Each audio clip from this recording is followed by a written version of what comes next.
If you have enjoyed looking and listening to my books, please consider liking and subscribing to my channel. Thank you.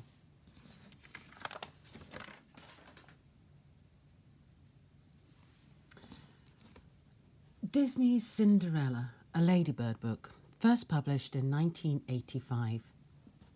This reading is dedicated to two of my superfans, Bear and Little Cat. I hope you enjoy listening to it.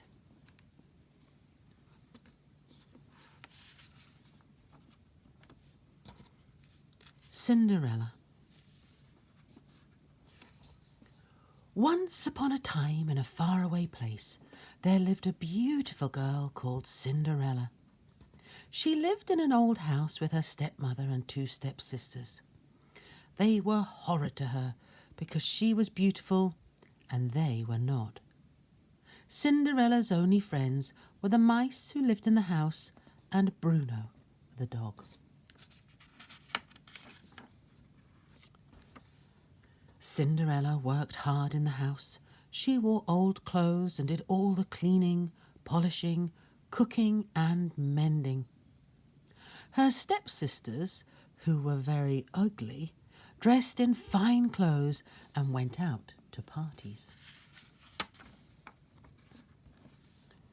One day an invitation came from the palace.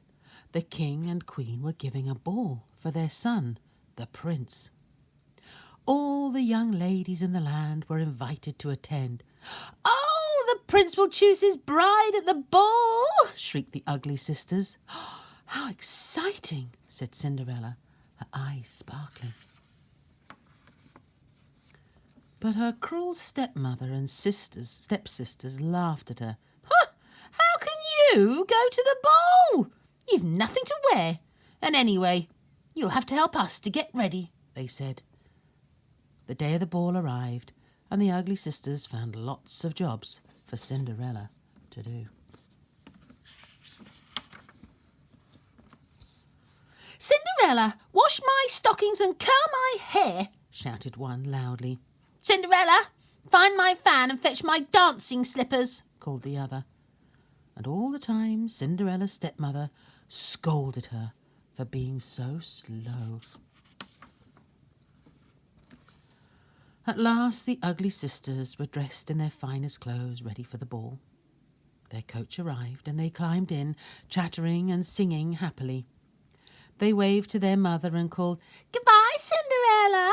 and off they went. Cinderella went out into the garden and cried and cried. "If only I could go to the ball," she sobbed. Suddenly she saw a strange yellow light in the sky. Cinderella rubbed her eyes to see if she was dreaming. But when she looked again, she saw a lady standing in front of her, holding a wand. "Oh, don't cry, Cinderella," said the lady kindly. "I'm your fairy godmother.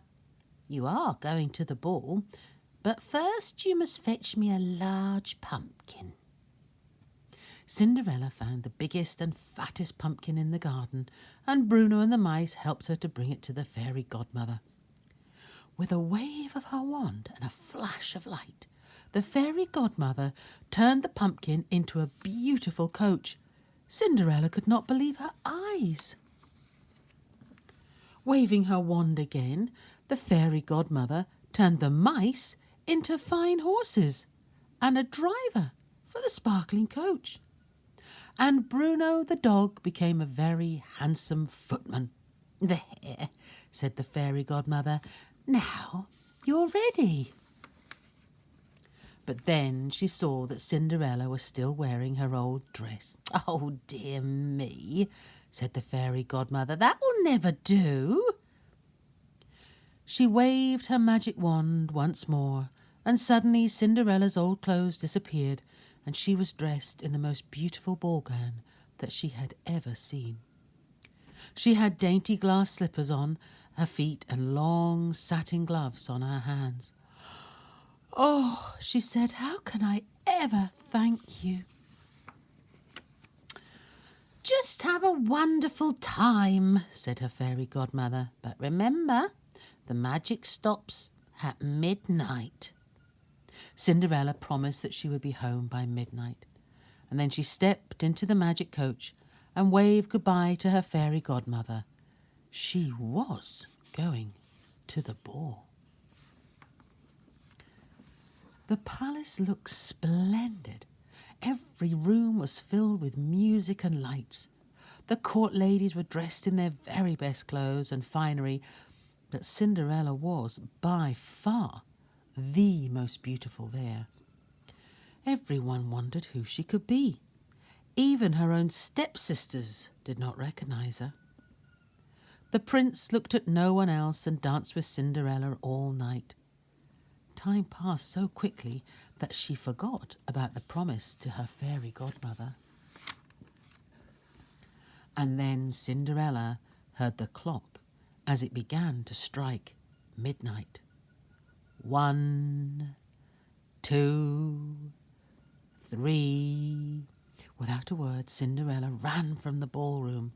4, 5, and down the palace steps. 6, 7. She ran so fast that she lost one of her glass slippers on the steps, but she had no time to pick it up. 8, 9. The magic coach was waiting for her at the bottom of the steps. She jumped in quickly and the coach sped away into the night, leaving the palace far behind. 10, 11. And as the clock struck 12, the magic coach, driver, footman, all the horses disappeared. The magic had stopped. Next morning, the kingdom was filled with news of the ball and the prince's search for the owner of the glass slipper. The Grand Duke was visiting every house in the land with the glass slipper in his hand. "And don't come back until you have found the girl who was wearing the slipper. I will marry only her," the prince had said. Every girl tried on the slipper, but it would not fit any of them. Cinderella's ugly sisters tried the hardest of all. They pushed and pulled and tugged and twisted, but still the slipper would not fit. Just as the Grand Duke was about to leave the house, Cinderella came into the room. "Oh," he said, turning to her stepmother, "but I thought you said there were no other girls in this house." "Well, she's only a servant," said the stepmother. "She did not go to the ball." And with that, she knocked the glass slipper out of the Duke's hand. It fell to the floor with a crash and broke into 100 pieces. "Now I will never find the prince's bride," the Duke cried. Cinderella stepped forward. "Yes, you will," she said softly. "I have the other slipper."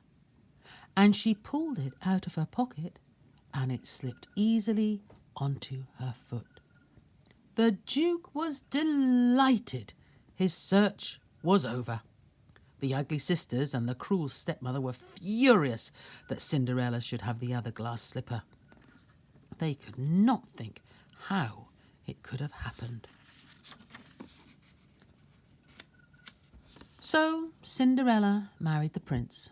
The mice and Bruno the dog went to live with him in the palace, and they all lived happily ever after.